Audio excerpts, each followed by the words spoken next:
Hello guys, welcome back to my channel, Mason African Motives, working on engineering science N2. So still working on engineering science N2. We shall have this part working on the question paper, which was actually written in July 2018, which is an X paper. So we shall actually work on this question paper and see what we have on this full question paper. So as we know, it's actually out of 100 and it's 3 hours paper, and we have got all the information and most importantly the issue of the 3 steps, the formula, the substitution, and also the degree of accuracy. Here we are not told, but mostly 3 decimal places, then something like that. So that's what we had. So we shall just quickly rush through the question paper that we have. So if you're new guys, you can consider subscribing so that you won't miss any of the classes that we shall be having from Mason African Motives. So the first question that we have is on dynamics, and it had 13 marks. All right, that was 13 marks for that. All right, so let's see the first question. Briefly explain the following terms. All right, the first one is speed and the second one is displacement. So actually I don't want to change these definitions. I want you to work with the definitions that they actually want from the department. So the speed is actually it is the rate of change of distance. Okay, so it's separate or just different from velocity, because velocity is the rate of change of what? Of displacement, but speed is the rate of change of what? Of the distance, which is measured in meters per second. All right, then we have got the displacement also. The displacement, which is the straight line distance between 2 points and its direction, which is measured in meters. That is actually the displacement. All right, so that's what we had. Then on number 1.2, you're given that Kopo started jogging from rest and accelerated uniformly along a straight road at 2 meters per square second for 4 seconds. He then reached a maximum velocity and maintained this velocity for another 14 seconds, after which he took 2 seconds to slow down uniformly and stopped at the stop sign. All right, so the question is to calculate the maximum velocity during the first 4 seconds. All right, so we shall take the information, but during the first 4 seconds, that is up to this statement here, this is what happened during the first 4 seconds, where we started at rest. So with there, our u is equivalent to 0 meters per second, that is at rest. Okay, then accelerated uniformly along a straight line at, we are given the acceleration. So the acceleration is 2 meters per square second. All right, what else? For 4 seconds, the time which is 4 seconds. So that's what we have, and the question is to calculate the maximum velocity during, because that was the maximum velocity which was reached, and this is in the first 4 seconds. Okay, so remember from your formulas, we've got the v is equal to u plus at. We have got everything here. So the final velocity v, that's gonna be u, which is the initial velocity, 0 plus at, which is the acceleration of 2 times t, which is 4. Or that is the time. So which means our v is going to be 0 plus 8, which is 8 meters per second. This is a velocity in meters per second, or you can write it like this. Still, it's one and the same thing, 8 meters per second, like that. So this is 1.21. All right, then another part is on 1.22 to describe the velocity between 0 seconds to 4 seconds. So actually it's along a straight line. When this is happening, it's along a straight line, so that is a constant velocity. Okay, that is a constant velocity, this one. So we're talking about a constant velocity here, from what?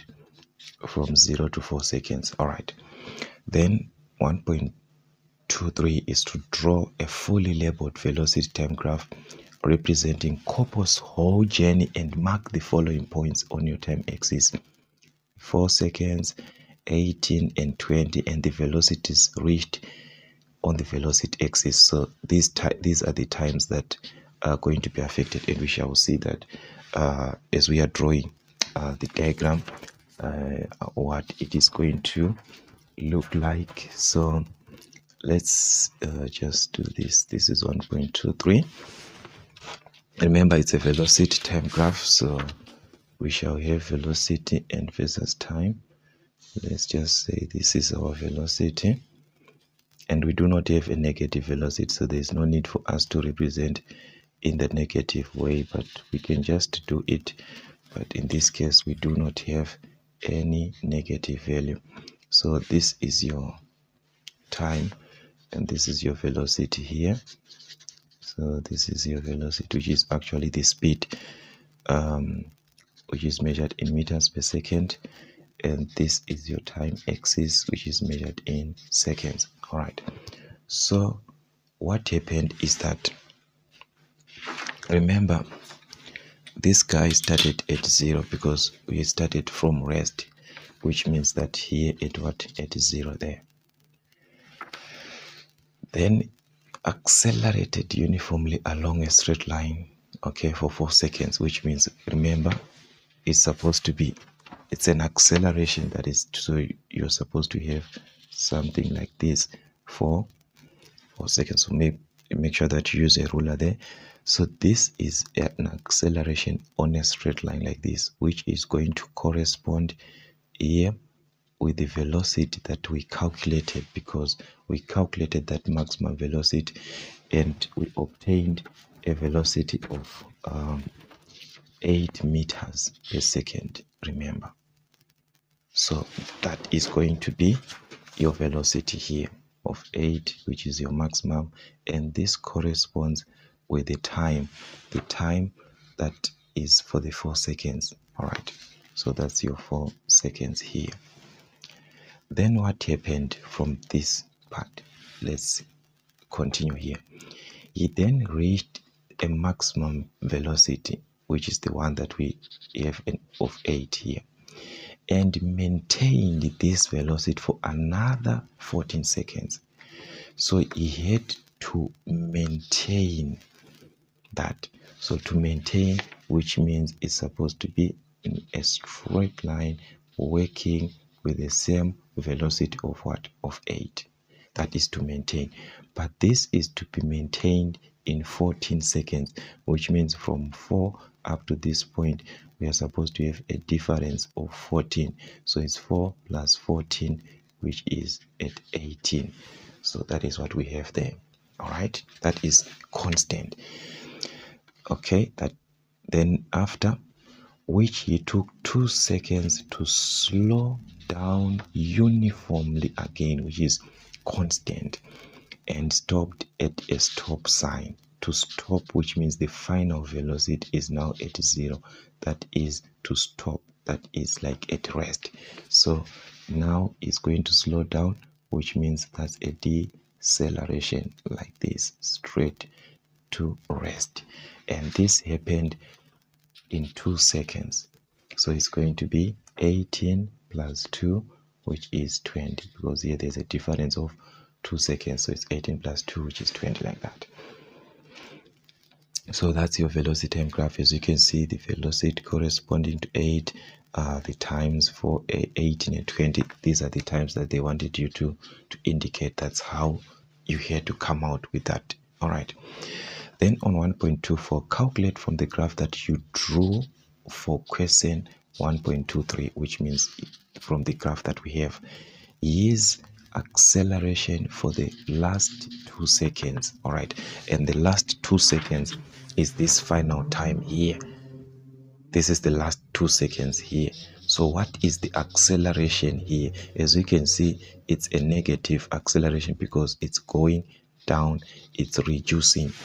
So remember, for this line, this is where it started. You started at this point, so this will be your initial velocity, which is 8, and your final velocity will be at 0 because this is at rest. All right, so this is what you're going to have.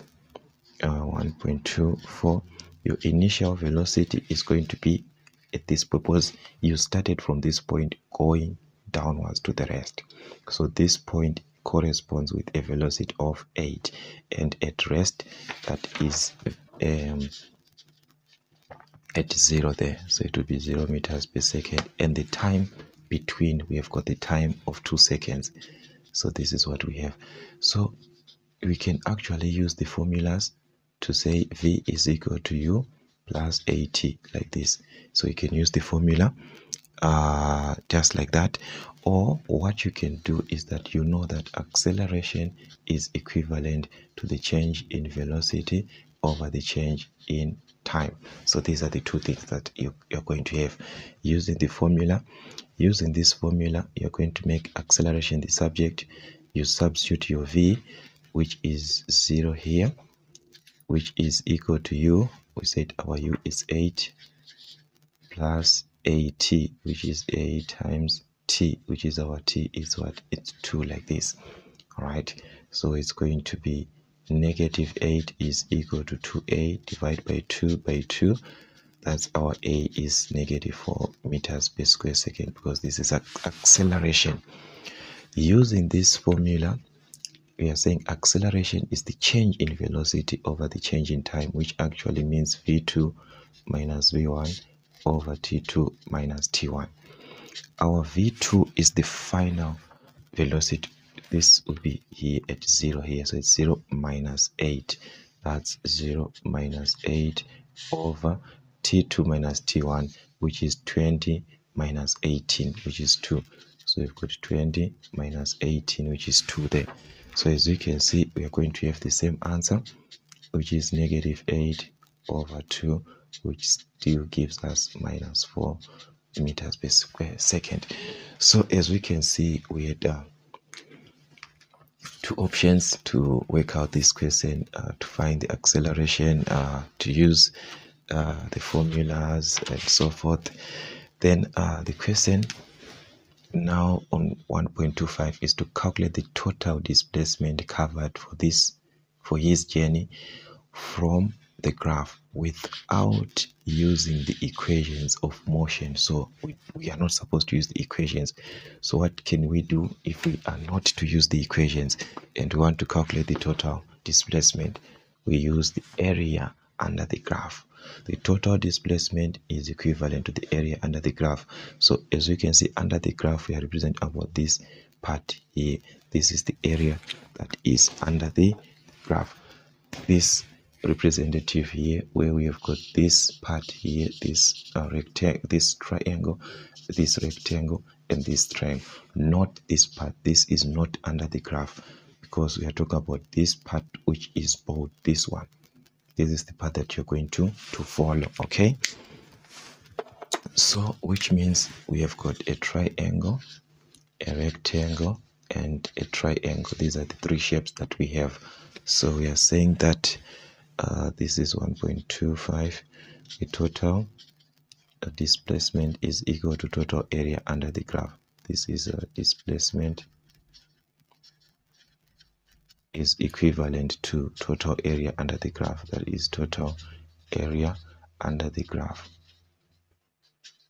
All right, so in this case, what do we have? The total area under the graph. We've got area of a rectangle, of a triangle, sorry, which is half bh, half base times perpendicular height, plus area of a rectangle, which is base times the breadth times the height width, or you can just use LB. All right, guys, which formulas am I using now? And we've got half bh again for the triangle. I don't know, that's a rectangle. Remember, it's length times the breadth, or length times width. This can be width or breadth. All right, so it's half bh for the triangle, which is the base here from 0 to 4, and here that will be your height. So 0 to 4 is going to be your base here. So it's half of 4 by the height, which is this one, which is gonna be correspond to 8, so it's going to be 8 plus, so this is one thing, this one, and LB, which is the length times breadth, from here to here it's 14. This is the difference, 18 minus 4, which is 14, and here this is the breadth, which is 8 from this point to this point, so it's actually 14 times 8, right, plus half BH again here. This is your base from 18 to 20, which is 2, and this line and this line corresponds to each other, so it's 8, so it's half of 2 times 8, because this base and this height here and this one, they are the same, so it's actually taking the same height that you used here, but it's only the difference that the bases are not the same. So what you're going to do is to actually simplify this whole part. You can actually use a calculator to simplify everything, or you can do simplify each part separately, which is this one is going to give us 16 plus 14 times 8, which is 112, plus half of this one times, which is 8. Then you can add everything, which is going to give you 136 meters. So the displacement, remember I told you it's measured in meters, so that is what you're going to have. So as you can see, the question was actually asking direct here that you're supposed to use the given diagram that you're given, because you are not using the formula. So that is what we had. So that was the first question, guys, that we had, and as you can see, it carried 18 marks. All right, and on question 2, which is on statics, the first part was to define the equilibrium of force. So like I said, guys, I want you to just follow these formulas as they are, from as they want you to answer or represent them. So the equilibrium of forces, it is a single force that keeps a system of unbalanced forces in equilibrium and is equal to the resultant but in opposite direction. That is the equilibrium force, the definition as they want you to answer it. All right, then we are given here that a light horizontal beam 12 meters long is supported at A, at the left end, and at B, which is 2 meters from the right end. All right, then we are given all this information, so let me just use this information at once. The question is, make a neat fully labeled diagram representing the light horizontal beam and clearly show all the distances and loads on the beam. All right, so let's just take this step by step and see what you're going to have in this case. This is actually 2.21, so we have got something like this, guys. Let's just put it this way. I don't know if it is going to be clear, but let's just put it this way. All right, this is where we are having our light horizontal beam, which is 12 meters long. From this point to this point, you've got 12 meters. Okay, so I shall represent that one, but we are given that this beam is supported at A, at the left end. Take note, it's the left end, which means the left end, this is your left, remember, and your right. So this is at the left end, direct at this point. There is a support, so remember, a support faces upwards like that, which is at A. So this is our A, so we've got a support at A there. All right, so that's what we actually have. Okay, let's see. And at B, which is another support again, but this one, it's 2 meters from the right end, which means from the right, this is your right end, 2 meters from, which means going this direction. There's a distance of 2 meters in between, and we have got a support B. So take note, this is 2 meters from the right end, which means here we have got a distance of 2 meters. But remember, before we say this beam is 12 meters, so if we have used 2 meters here, it means we are going to be left with 10 meters in between. That's 12 minus 2, which is 10 meters in between the two supports A and B. All right, let's move on. The beam carries a load. These are now the point loads, the one which will be pointing downwards. Okay, the one that is 100 Newton, which is at the right hand end. This is at the right hand and it's at the end of the right hand.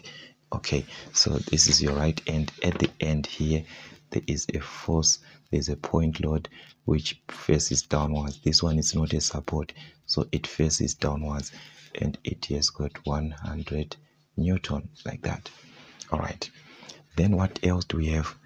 The beam carries, all right, we are done on this one, and it carries a load again of 90 Newton, which is 7 meters from the right end, 7 meters from the right end. So which means from this side going this way, 7 meters, maybe let's just say it's somewhere here. Let's just say this is our point load, which is 7 meters from the right end. So here it means there is a distance of 7 meters here. There is a distance of 7 meters from the right end. But remember, this from this point to this point, there is a distance of 2 meters. So it means here we are going to have a distance of 2 meters, 5 meters in between, because here it's 7 and this one is 2. So 7 minus 2, that is 5. So in between here we have got 5 meters. In between here we have got 5 meters. All right, and this is a load of what? 90 Newton. So this is 90 Newton, this one. Let's just leave it like that. We move on to another one, and 130 Newton, which is 3 meters from the left hand end, from the left hand end. So which means from the left move 3 meters. So maybe our 3 meters is somewhere here. There is a point load which is there here of 130 Newton. Take note. So we are told that it's 3 meters from the left. So from the left here, that is from the left like this, there's a distance of 3 meters from the left. But remember that this, from this point to this point, it's 7. From this point to this point, it's 3. So 7 plus 3 is 10. And we say the whole beam is 12 meters. The whole beam, this one is 12. So to find this one, you are going to subtract 10 from 12, which means there is 2 meters here in between these 2 point loads, like that. So that is your diagram. That's what you just have there. Take note, the dotted lines, these ones, they do not matter. It's just an indication that you're going to use for your distance. What is important is the forces. They are represented with continuous lines like this, either facing upwards or downwards, and the supports are the ones which face upwards. The other point loads, they face downwards, like that. All right, then ignore the weight of the beam. Calculate the reactions of the supports of the beam by taking moments about each support. So we have to do it about each support, and the supports that we have got 2 supports, A and B. So we are going to take definitely moments about A, then moments about B. So we've got moments about A. All right, so taking moments about A, as we can see that about A, B is going to move this way, which is in a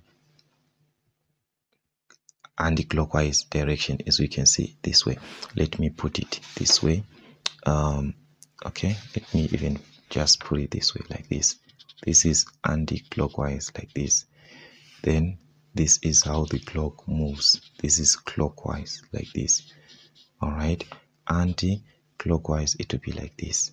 So as we can see, as B is moving towards A like this, it's going to follow like this, guys. Take note, like this. So that is anti.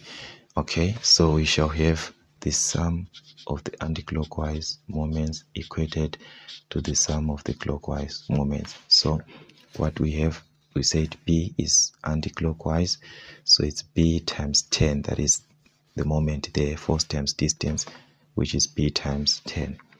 So we have got B times 10. Do we have anything that is still moving in the ant? We do not have, because as you can see, this one is moving this way, which is clockwise, this one again clockwise, this one again clockwise. All right, so the rest, they are in the clockwise. So it's 130 back to A, which is on the clockwise moments. So it's force times distance, which is 130 times the distance of what? Of 3. There's a distance of 3, 130 times 3. So it's 130 times 3 plus, we move on to this one, 90. So it's 90 back to A, which is here. There's a distance of 2 plus 3, which is 5. So it's 90 times 5. All right, that's 90 times 5 plus, we move on to the last one, which is 100. Still it's clockwise, so it's 100 times, as you can see, that is the whole length of a beam, which is 12 meters. So it's 100 times 12. All right, so that's what you're gonna have here, which is 10b. 10 times b, that's 10b is equal to, just try and combine the numbers there. We are going to obtain 390 plus 450, 100 times 12, which is 1200. All right, then add everything. If you add everything, this is gonna give us 2040, like this. So divide by 10 by 10, we can obtain the value of B, which is 204 Newton. So that's gonna be our B. So as we can see, guys, our B is going to give us 204 Newton there, which is actually that's our B here, 204 Newtons. So let's just see what we are going to have again, because remember, we are given an instruction to take moments about each support. So this time we are going to take moments about B. All right, so we've got moments about B. All right, so this is what you're gonna have here. Sorry, let me just try and adjust this side. All right, so this is actually moments about B, like that. All right, so about B this time, if we are to cross check here, A is going to move this way towards B. This is the way that is gonna move from A to B. That is this way, which is actually in a clockwise, because as you can see, this way, that is your clockwise. So you shall have the clockwise moments being equal to the sum of the anti-clockwise moments. All right, so our A to B, it's A, and there's a distance of 10, so that's A times 10, like this. All right, so do we have anything that is moving in the anti-clockwise? Okay, let's see this one. This one moving to B is going to move like this. Okay, I mean, which is in the clockwise. This one is going to move in anti-clockwise, and this one anti-clockwise. Let's cross check this one. This one is not going to move this way, it is going to move this way, like this, which is in the clockwise. So 100 is also part of the clockwise, so it must be added to this because it's sum of the clockwise. So it's plus 100 back to B. There's a distance of 2 meters, so it's 100 times 2. It's also in the clockwise. Okay, then in the anti-clockwise, these are the ones which are remaining, these two. So it's 100, but we are supposed to relate back to B here. So 100 back to B, what is the distance between here? Remember I said this is 2, and here there is 5 meters, so it's 2 plus 5, which is 7. So which means there's a distance of 7 between 130 and B here. There is 7 meters, this 2 plus this 5, so it's 130 times 7. So as you can see, if you have a clear diagram, everything is going to be easier. All right, then this 90 back to B, there's a distance of 5 again, so it's 90 times 5. So this one is 90 times 5. So that's what we have. So we can actually combine everything. That's A times 10, which is 10A, plus 100 times 2, which is 200, is equal to 130 times 7, which is 910, plus 450 for these 290 times 5. All right, then this is going to give us 1,360. So this will be 1,360. So 10A will be equal to 1,360 minus 200, because we have to transpose this to the other side. So it will be minus 200. Then which means your 10A is going to be, if you subtract these two, that's 1,160. Then you can divide by 10, which means our A is 116 Newton, like that. So that is what we are having on the point A. On the support A, we've got 116 Newton there. So that's what we had, guys. So as you can see, that's if you have a diagram, it makes things easier, very much easier. Okay, then check your answer.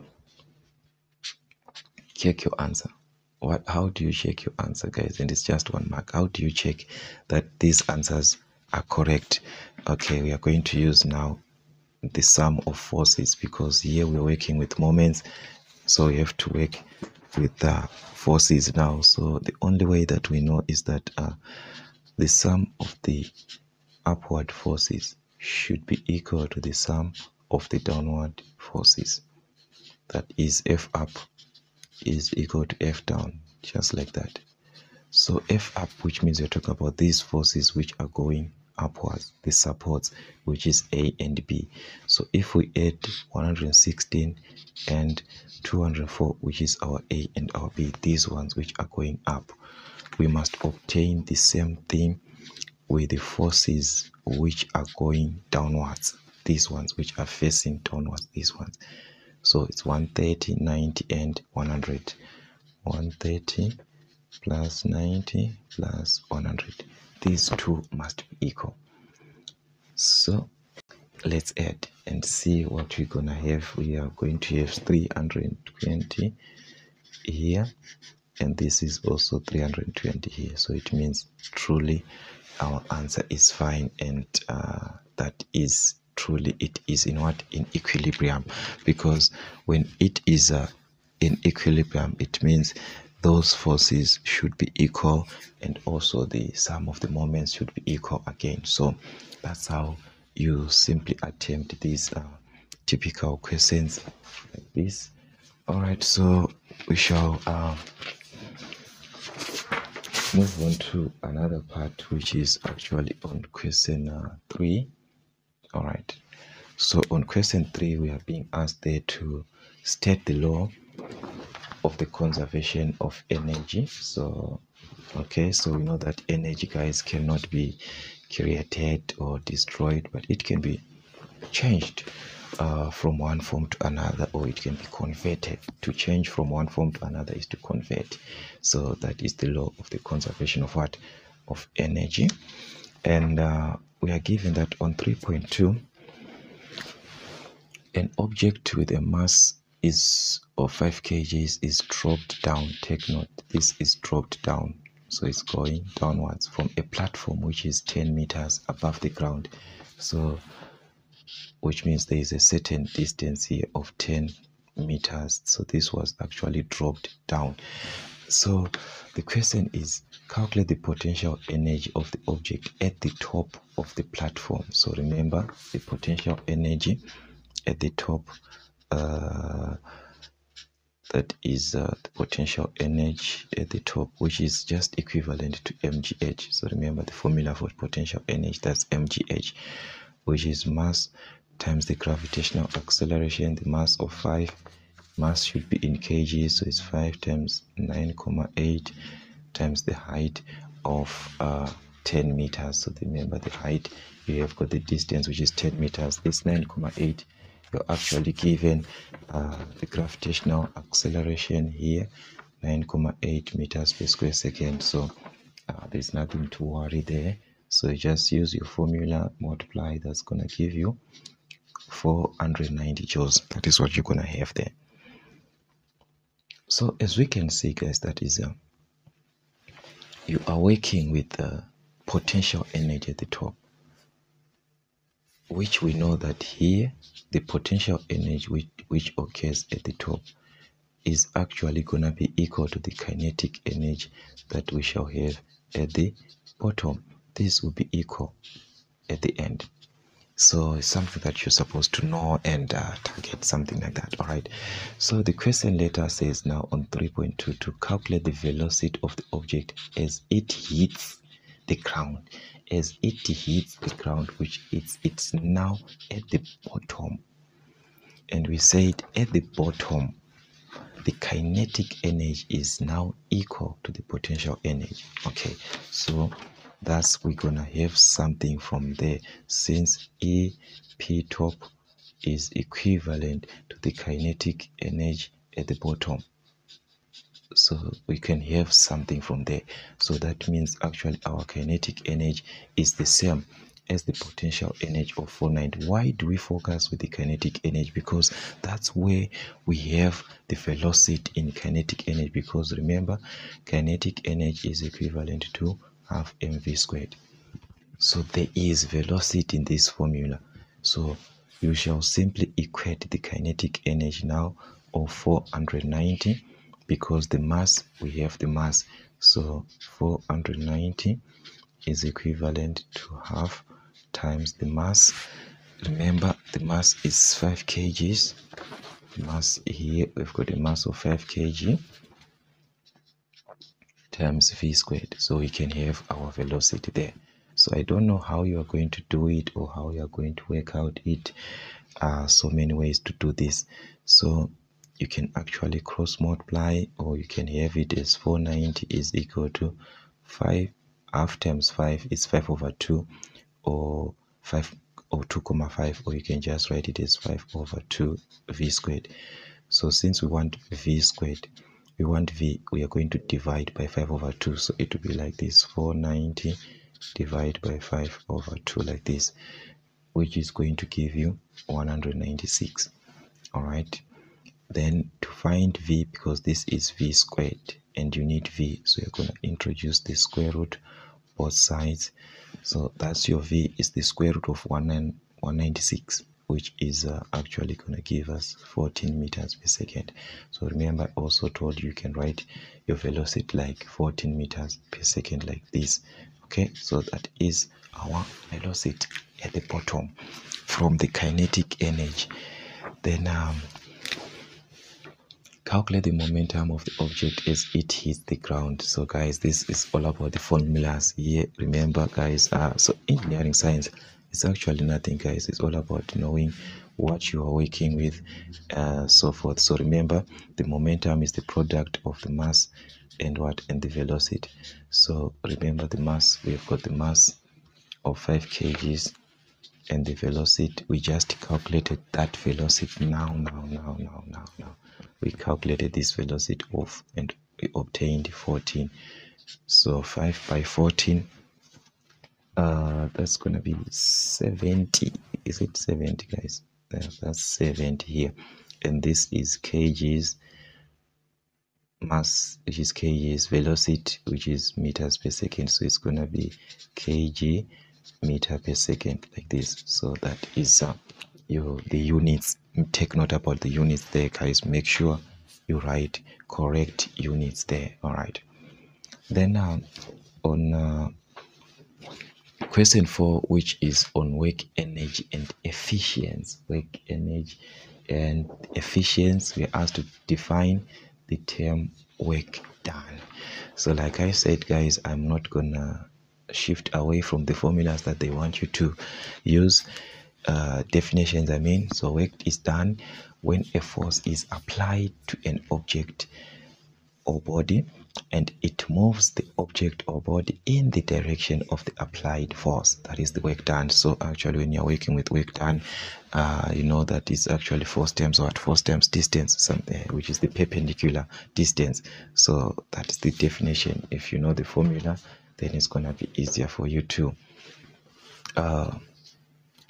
define that. All right, so then we are given that a steel block, take note, this is a steel block that we are given, and it has a weight of 1000, is hoisted vertically up a building by means of a chain. Take note, we talked about this, guys, on work efficiency on separate classes. So the weight of the chain is 30 Newton per meter, and the building is 15 meters high. Then you are now asked to calculate the total weight of the chain. Okay, guys, when you are given this type of equation, the total weight of the chain, you simply multiply the given weight per meter. We are given that the weight is 30 Newton per meter, and you are going to lift it for 15 meters. So it's 30 Newton per meter direct times the distance of 15 meters. So this is gonna cancel, so you're gonna have your answer in Newton, which is 450 Newton. So that is the total weight of the chain.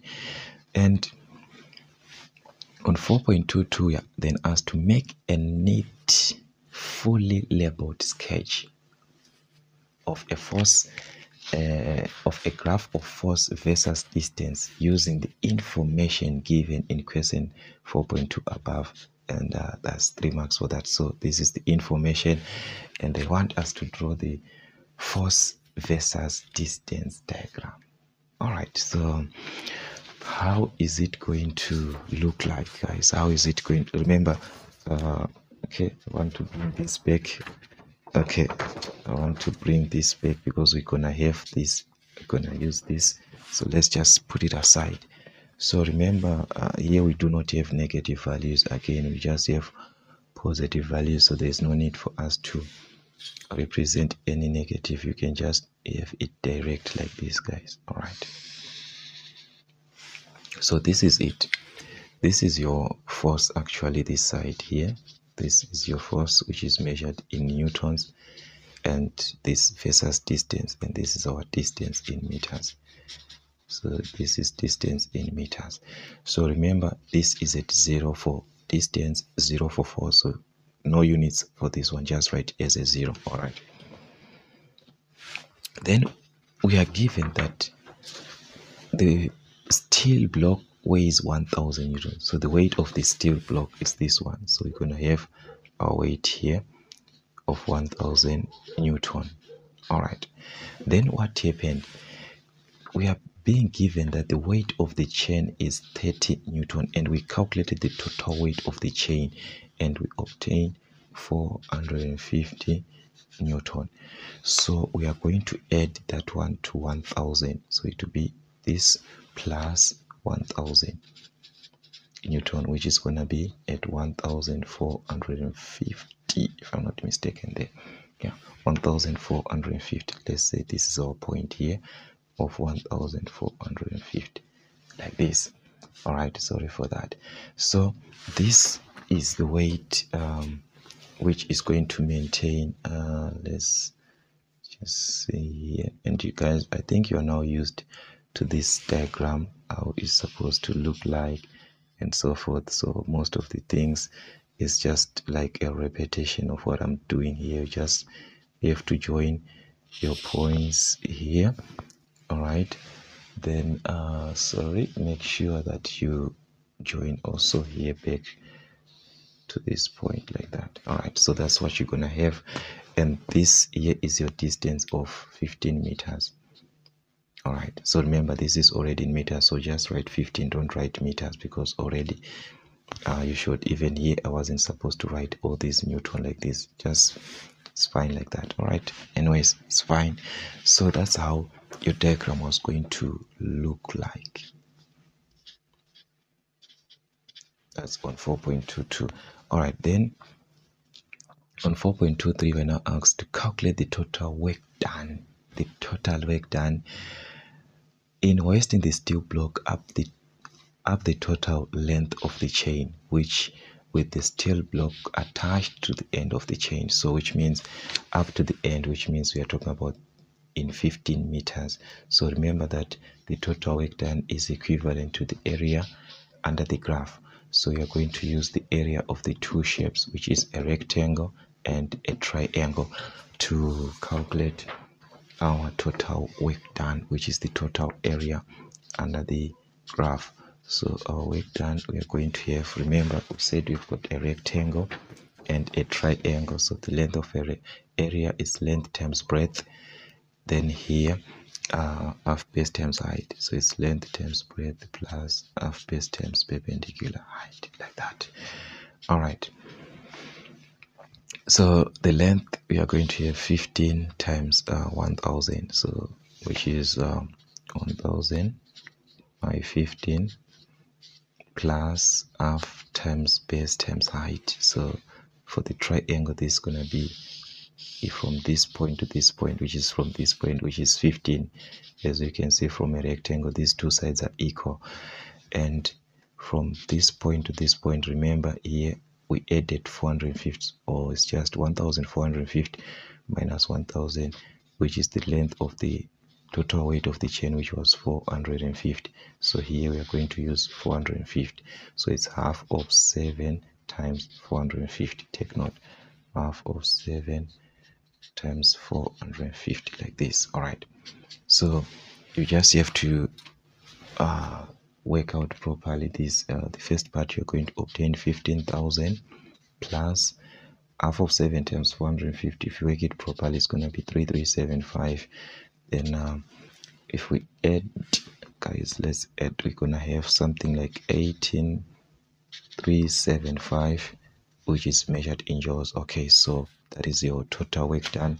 Or remember, if we just use this, we can have it 18,375, like this. Just having three digits after the comma is going to be 18,375 kilojoules. That is, if you want to write it in kilojoules, or you can just leave your answer like that. It's still one and the same thing.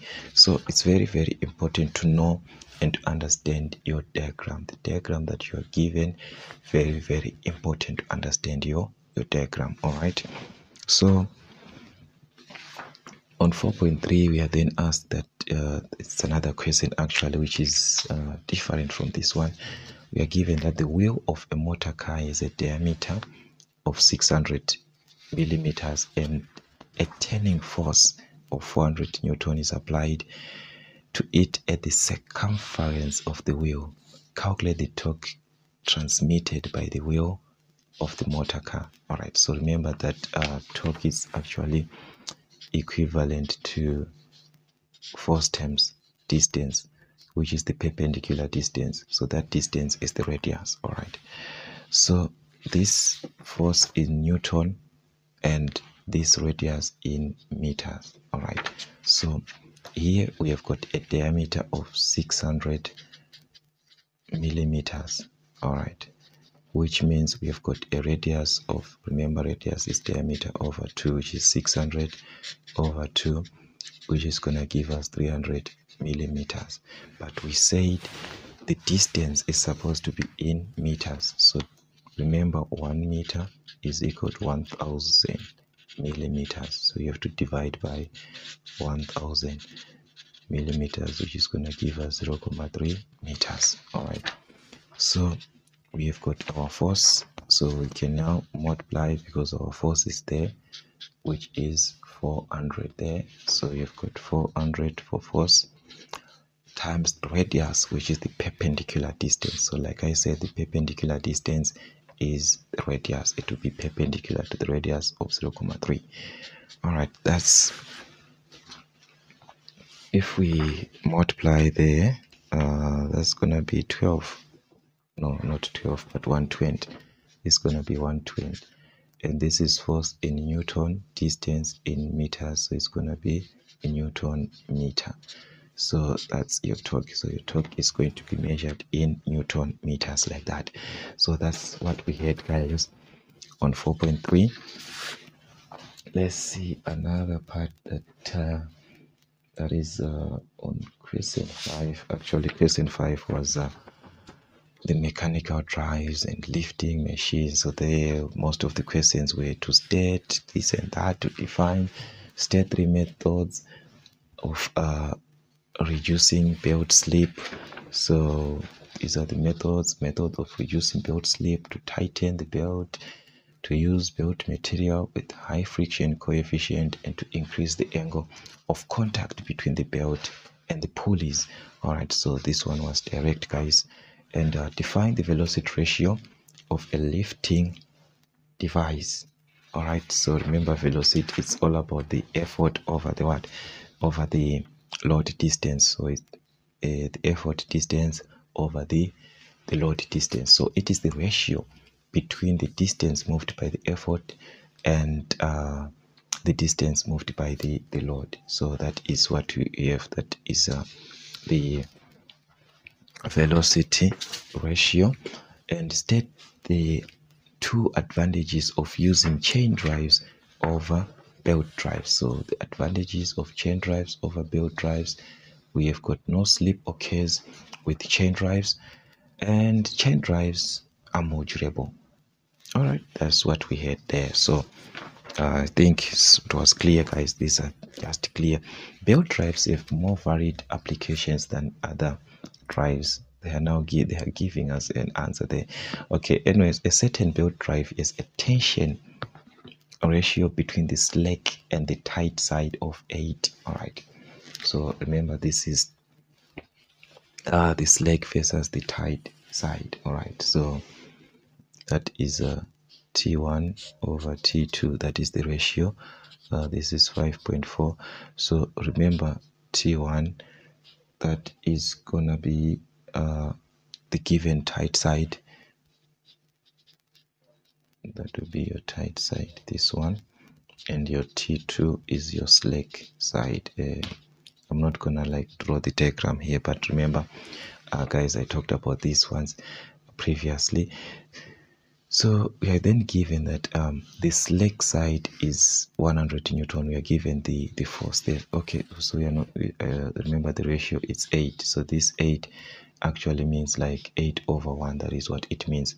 And we are given that the slack side is 100, which means we are even given this T2, which is 100 or 1000. This is 1000 Newton, guys. All right. Then the diameter of the driving pulley, we are given the diameter of 500 Newton, 500 millimeters, guys. Sorry for that. Of which you know that the diameter is supposed to be in meters. So like what we did previously, we have to divide by 1000. Remember, we converted before from millimeters to meters. I told you divide by 1000, which is 0.5. And we are also given the rotational frequency, which is n, which is 70 revs per second. So what can we do? Because the first question is to calculate the linear speed of the belt in meters per second. So remember, the linear speed can be determined by this formula. V1 is equivalent to pi d1 n1. So which is our velocity, it's pi times the diameter, which is actually supposed to be in meters, which is 0.5. So 0.5 times n, which is the rotational frequency of 70 in revs per second. So that's what you're going to have. So using your calculator, you are going to obtain 35 pi. So that's what you're going to have, guys, in meters per second. All right. But some of you can maybe write this as a decimal. Yeah, that's what, if you want it as a decimal, it's going to give us something like 109,9574, something like that, which is 109,956 to 3 decimal places, depending with your degree of accuracy. So that's going to be the velocity there, the linear velocity. Then the tension in the tight side, which means we are talking about T1, and we are given a ratio here that I wrote, that is T1 over T2 is equivalent to 8 over 1. So if you cross multiply, you see that T1 is equal to 8 times T2, which is 8 T2. So it's actually T1 is 8 times T2, which is the slack side, and we said we've got 1000. So it's 8 times 1000, which is 8000 Newton. So that's going to be your T1. So as you can see, guys, it's all about the formulas, knowing your formulas and so forth. This makes a lot of things easier. Then the power transmitted by the belt. Remember, if we have got the tension and velocity, we can actually find this, because we need power. Remember, power is equivalent to the effective tension times the velocity, which is actually T2 minus T1. That's T1 minus T2. T2, this tighter, minus the slack one, multiplied by V. So we have got our T2 in this case, which is take note, guys, this is the slack, and that's gonna be T1, guys. Okay, so just like this. So we are going to have our T, because this was our T2 here, which is 1000, which is the slack. So it's gonna be 1000 here. So we have got T1, which is 8000, is it? So we obtained 8000 here. Then we're gonna subtract the T2, which is the 1000 here, something like this. So that's what you're gonna have times the velocity. And under exam condition, maybe you forgot this. Actually, the formula is there, guys. Okay, so remember our V was where did I write? But this was something like, it was 109,956. So it depends with the one that you're gonna use, but that was our V there. So if we multiply these two, this will give us 769,692.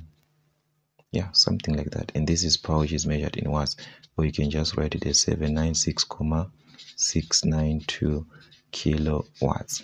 So it depends with the degree of accuracy that you used on the first answer there. If you used another way, then your answer is going to be in the other way again. So it actually just depends with how you did the first part. All right, so I'm just trying to look for this formula here. We've got our formula sheet here. All right, there we are just given like, all right, yeah, here. So these are the formulas here. As you can see, it's Fe times, which is T1 minus T2. Okay, that is the tension, which is T1 over T2. So this formula is actually there.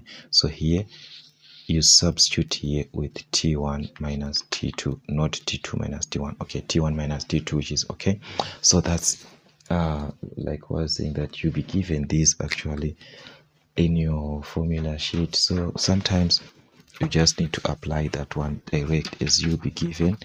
All right, so let's see another question on 5.5, which is to name one type of lifting devices. Okay, so let's just have the lifting devices, the types that we have, which is, these are the types of lifting devices. We've got a differential wheel, an axial lifting device, a differential winch device, a Wheatstone differential pulley. So those are the ones that we have. Then state Pascal's law. So like I said, guys, I do not want to change this definition. I want you to stick to these definitions. Okay, so the Pascal's law is that the pressure exerted upon the surface of a fluid in a closed system acts with the same magnitude in all directions. Okay, I think these definitions, they are just like direct as we can see.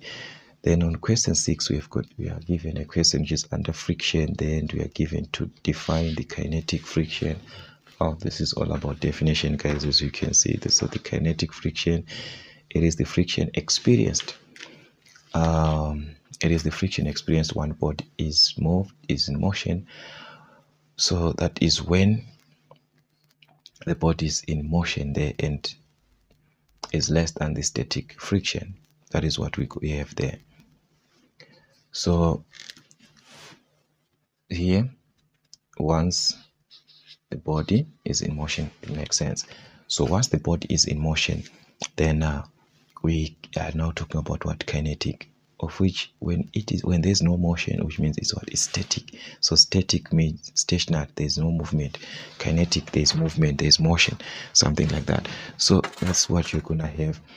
And on 6.2 we are given that an object weighs 40 kgs and is placed on the incline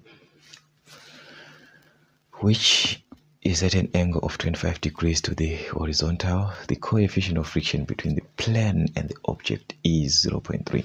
Alright, so we've got the angle there, angle of incline, and something like that. So that one, we're not like gonna waste much time, and because here what you just need is to know the formulas, actually the ones that you're gonna use. So we've got 25 degrees here, and there's a component that we have. So as we know, guys, we shall have components which will be parallel, and the ones that will be perpendicular, and so forth. So what you just need is to know how to relate whatever that you be given. Okay, so in this case, let us just quickly rush through the weight and mass here. That is your mass of 40 kgs, like that. So the first question is to calculate 6.21, which is the weight component parallel to the plane. So parallel to the plane, remember that's your Fs, or your F parallel, like this. So like I said, also sometimes when you forget these formulas, go straight to your formula sheet. Okay, this is your Fs, which is your parallel component. So this one is your Fs, so you can write it as F parallel, like that. It's one and the same thing. So as we saw, that it's actually W sine theta, that is your parallel component. So you can write it like this or like this. Okay, and W is equivalent to mg, so that's gonna be mg sine theta. So if it is mg sine theta, therefore let's substitute here. Yeah, let's substitute. That's 40 times g. Remember our g is 9.8, the gravitational acceleration, times sine theta, which is the angle of 25 degrees. All right, so that's direct, guys. As you can see, it's gonna give us 165,666.35, something like that, which is gonna give us 165,666 Newton, like that. So that's our Fs, or which is our F parallel, which is the parallel component to the plane. So that's how they ask this question. And the other one, the weight component, this time perpendicular. So that's your Fc, which is the one with cos theta, or you can write it either way. You can even write it like this, Fc, or you can write it as F perpendicular, like this. All right, so this is 6.22, which is equivalent to W cos theta, and we say W is mg, so this is mg cos theta. So we are just gonna do the same thing that we did on the previous part. That's m, just substituting mg, that's mass of 40, times g 9.8, times cos, which is the angle of 25 degrees. So as you can see, this type of equation is like a repetition type of equation, because there are no changes that you're actually making there. So you just need to use your calculator properly, and you're gonna obtain something like 355,27265, something like that, which is gonna be 355,273. That is Newton to 3 decimal places. Remember your degree of accuracy, guys, to 3 decimal places. So that is your perpendicular component, weight component to the plane. And we need this time the frictional force, which is the frictional force. And remember that the frictional force is equivalent or can be taken from this formula, because we have got the coefficient of what, of friction. So it's the frictional force over the normal reaction, which is the perpendicular component. That is your normal reaction. Remember, guys, the normal reaction is the one that is facing upwards. So that means we are working with what? With the perpendicular component. All right, so since sorry, since we say that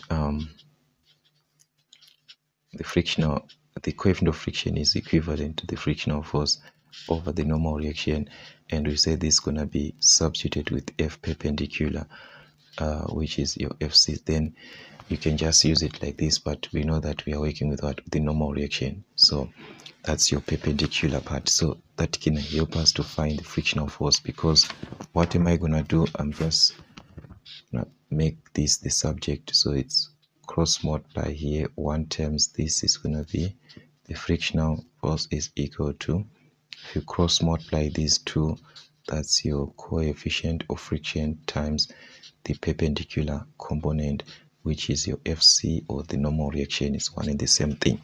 So remember, we are given here that the coefficient of friction between the plane and the object is 0,3. So we've got 0,3 times the perpendicular part, the one that we calculated, which is our FC, which is our normal reaction. This one, that's 33355,273. All right, so there you just need to make sure you multiply properly. That's gonna be 106,5819, yeah, something like that, which is 3 decimal places, which is gonna 582 Newton.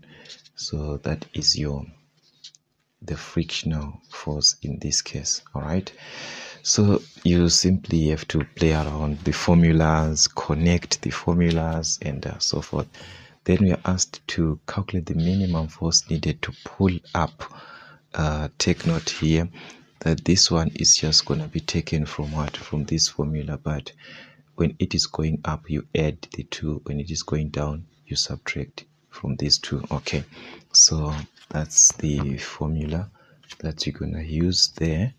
So we said this one is the minimum for to go up the incline, so it's F up, so it's 6.24, where we have got F up, which is equivalent to the frictional force plus the parallel component, which is your Fs. Remember, parallel component is your Fs from the formula that we have here.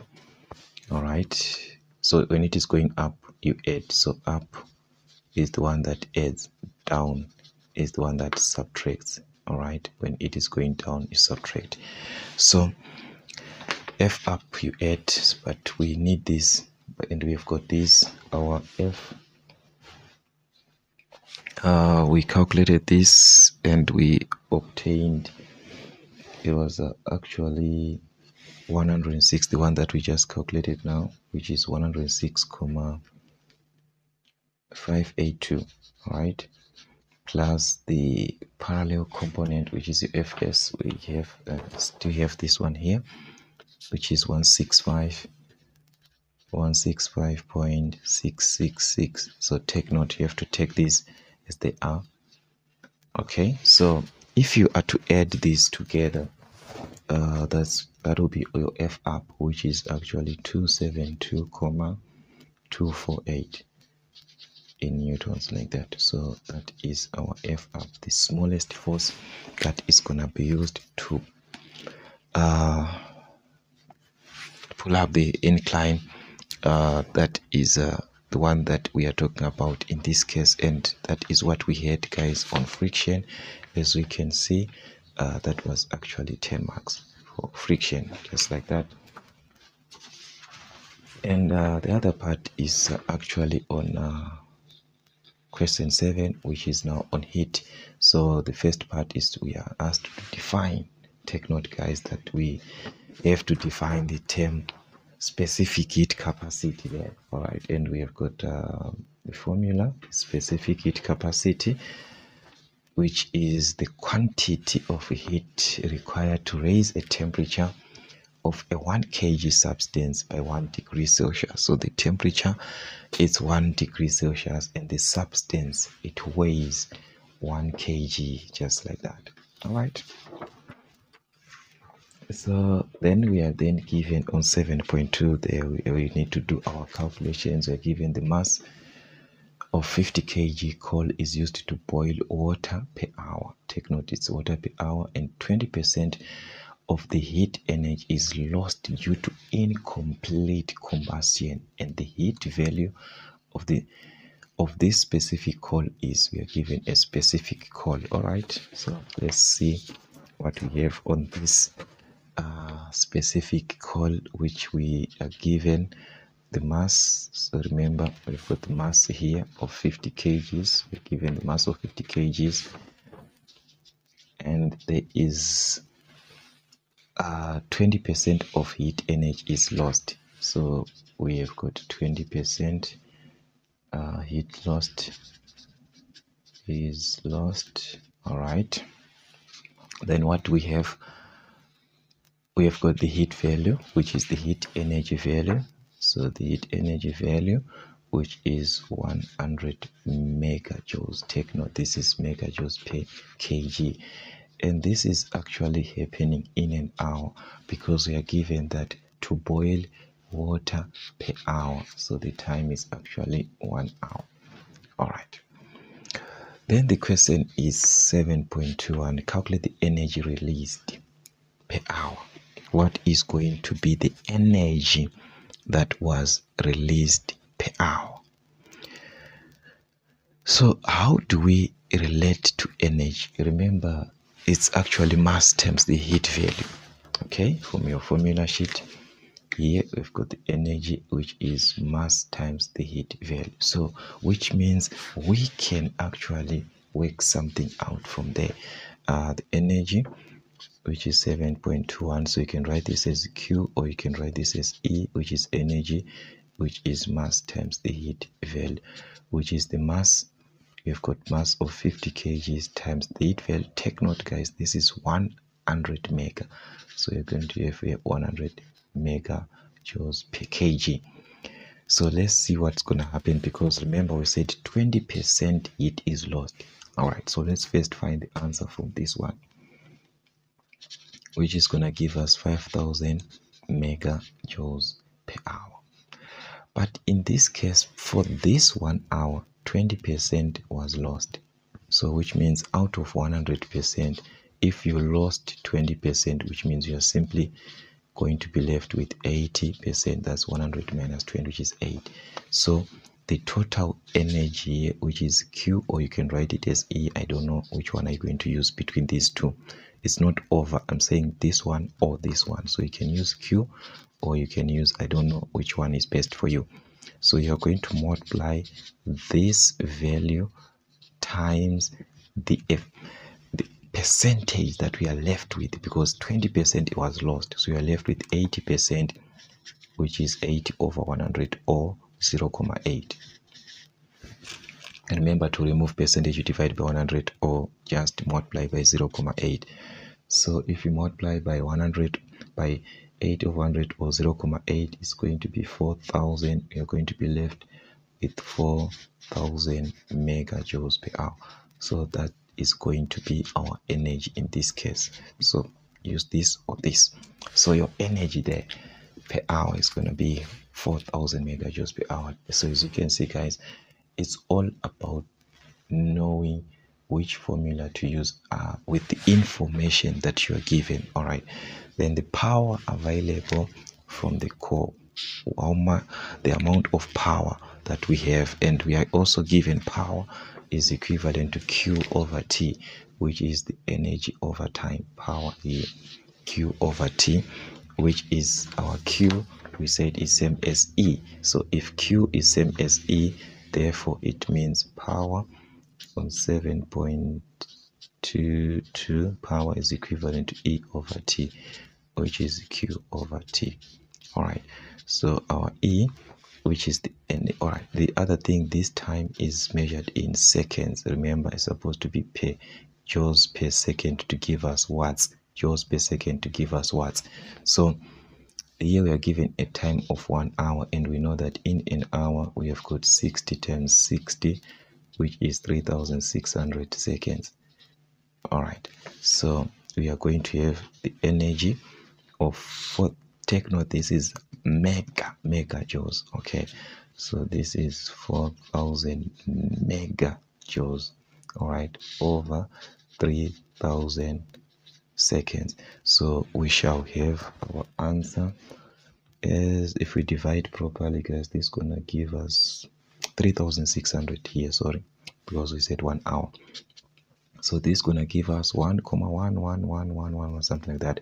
So it's gonna be megajoules per second, which is actually megawatts, because megajoules per second is what?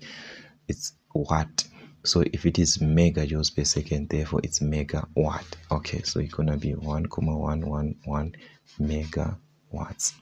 That's your power there. So your power is going to be in megawatts. So that's how you relate your formulas, your information. You just need to play around the formulas. That's what is best. Okay, all right. Then we are given on 7.3 that a steel bar has a length of 20 meters at 30 degrees Celsius, and okay, the bar is heated up to 300. Okay. Let's just have our information. First thing, this is a steel bar, so which means there's something that has to do with a steel there. All right, then we are given the length at 30 degrees, then later on the temperature changed. So this is T1 and this is the original length at T1. All right, so you've got the original length of 20 meters when your T1 is 30 degrees Celsius, then it increased after it was heated to 300. So your T2 is going to be 300 degrees Celsius, like this. So the question is now, calculate the change in the length of the steel bar in millimeters. Take note of this instruction, in millimeters. All right, so the first thing is that we need the change in length, and we have the formula that the change in length is equal to the original length times the value of the specific heat capacity of the given material times the change in what? In temperature. So that's gonna be 7.3. okay, this one. So it's the change in length, which is just gonna be taking from the formula, that's our original length times specific heat capacity times the change in temperature, which actually means T2 minus T1. All right, so the original length, we have this in meters, but take note, they are saying we must give our answer in millimeters. Okay, so you can work your in meters, then you convert later on to millimeters. I don't know, choose what is best for you. So as for me, I'm gonna use it in meters, then I convert my answer later on. So this is meters. Take note, guys, this is in meters here. So it's 20 times for steel, which is we have to come back here, the specific heat capacity of steel, not the specific, the linear coefficient of expansion, guys. This is the linear coefficient of expansion, sorry, of steel, which is this one. So you've got 0, this one 0,0000, something like that. So that's 0,000. You take those values as they are times the change in temperature, which is a T2 minus T1. So that's T2, this one 300, T2 and T1, that's 300 minus 30, like this. All right, so you have to multiply everything, which is gonna give you the change in length of 0,064,648 meters. This is in meters because remember our original length is in meters. So what you are going to do is that, remember, this is needed in millimeters. Our answer, where is it? Where is our question here? Our answer is needed in millimeters. So in a meter, you've got 1,000. So you multiply by 1,000 to put it to millimeters, which is, you are going to obtain 64,8, which is now in millimeters. All right, 1, 2, 3, yeah, 64,8 millimeters. Just use your calculator, guys. You'll see this. You're going to obtain such. So that's what we actually had. And question 8 is actually nothing, because you are asked to define an atom. We know that is the smallest of the particle that we are going to have of matter, which is actually an atom, is the smallest particle from which an element is made, which is we know that an element is made from matter. Then state the composition of the nucleus and give the polarities. What we have on the nucleus. So remember, on the nucleus we have got protons and we have got neutrons. Neutrons, they are negatively, not negative, but they are not, they do not have charge. Protons are the ones which are positive charge. Okay, so a nucleus consists of protons which are positively charged, and the nucleus also consists of neutrons with no charge at all. Okay, so the ones with a negative, these are electrons. All right, so but we are talking about the nucleus. So nucleus is protons and neutrons, just like that. Then state 2 uses of electrolysis on 8.3. So the uses of electrolysis also, I just wrote them here so that we do not divert from what the department wants you to answer these questions. So that's why I just bring them as they are. So the use of electrolysis for production of many metals and non-metals, talking of aluminium, magnesium, chlorine, then it can be used for coating one metal with another. So these are the uses, guys. These ones you can actually memorize them. You can memorize them. I know you guys, you can do that. Give 2 reasons why objects are to be electroplated, which is the reasons for electroplating. It can protect metals against corrosion, which is the major thing. Then produce more durable surfaces, yeah, to beautify certain articles. Yeah, you can do that too, beautify some certain articles and so forth, but major issue there lies on the corrosion there. All right, then on question number 9, which is on electricity, the first question was for us to give a relationship between the resistance of a resistor. Take note, relationship between the resistance of a resistor and the length of the conductor and the cross-sectional area. We just need the length and the cross-sectional area here.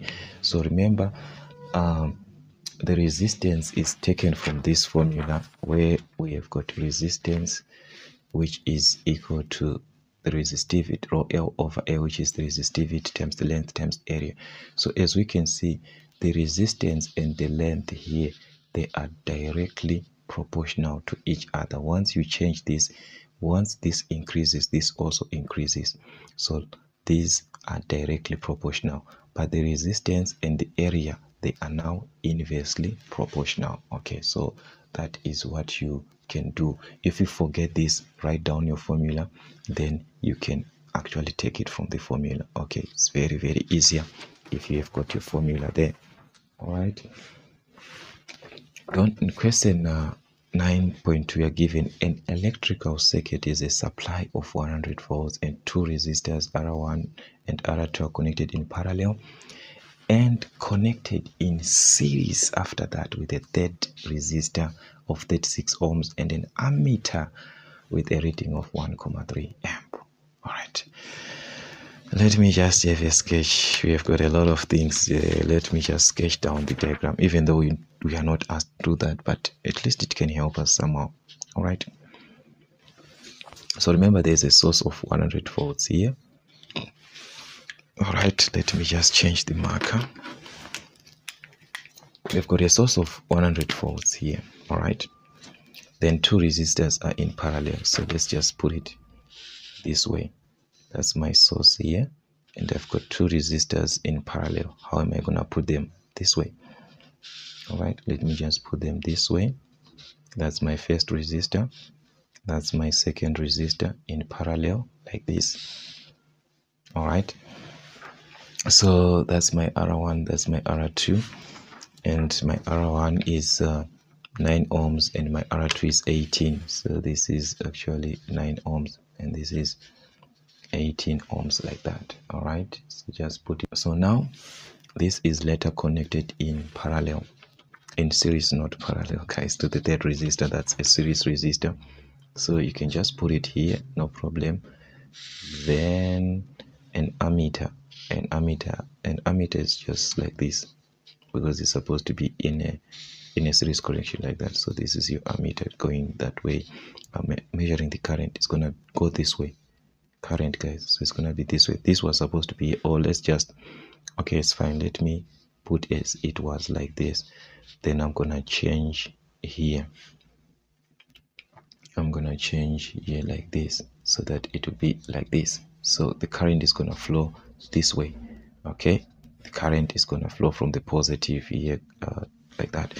And this is 100 volts. Remember the source here, we are given that this supply is 100 volts.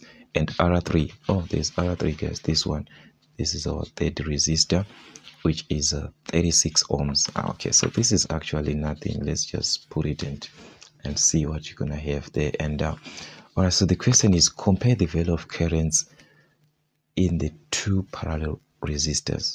Okay, we are comparing in the two parallel resistors, and make comments with relation to the current flow and voltages across the resistors. No calculations are required.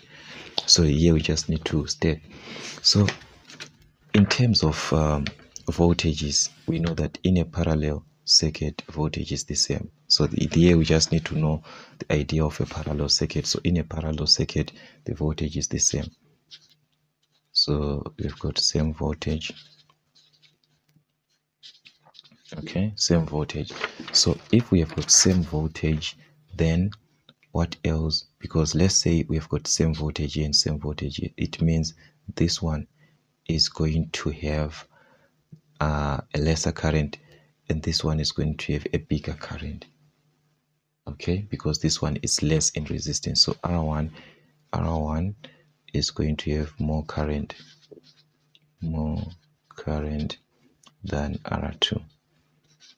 All right, why is that? Because this is less in terms of, because remember the voltage is the same, but and current, it's voltage over resistance. So if you divide by a smaller number, you're going to have a bigger value, and if you divide by a bigger value, you're going to have a smaller value. That is the concept.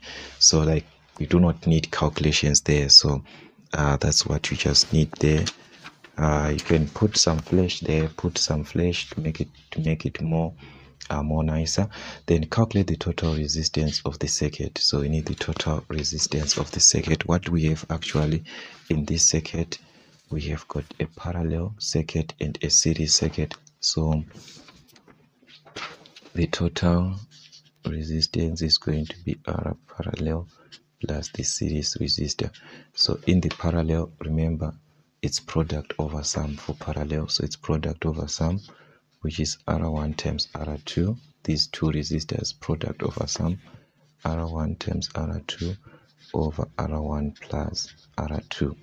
Then we add the series resistor of 36. So you're going to add 36. All right, so that's what we have, guys. All right, then we just need to substitute the values. Okay, let's substitute R1, R2. That's 9 times 18. That's 9 times 18 over, you add them, which is 9 plus 18. Whatever that you're going to have, you add to 36, because 36 is in series. So that is what we are going to have. And if we are to simplify this, we are going to obtain something like 6 here plus 36, which is going to give us 42 ohms at the end. So that is our total resistance, which is our RT, which is 42 ohms. So as you can see, guys, that's how they ask these questions, and you have to be very, very careful with the typical question that you be given there. All right, then another question, we are then asked to calculate the total resistance of an aluminium conductor with a length of 3,000 meters and a diameter of 100. Take note, guys, this is a length and we've got a diameter of 150 meters here. So you have to change the values there. And remember that we once wrote this formula when we defined that part, when we were saying resistance and length, they are proportional, directly proportional. It was like this: resistance That's the resistivity there of L over the area. So this is the area, the length. So the length here, what are we given? We are given the length in meters. All right, so the length is actually 3000 meters. So there is something that you're supposed to do first here, and you're given the diameter at this temperature, and this is aluminium. So okay, so I'm gonna talk about this later on. Okay, so but let's start with this 150 millimeters.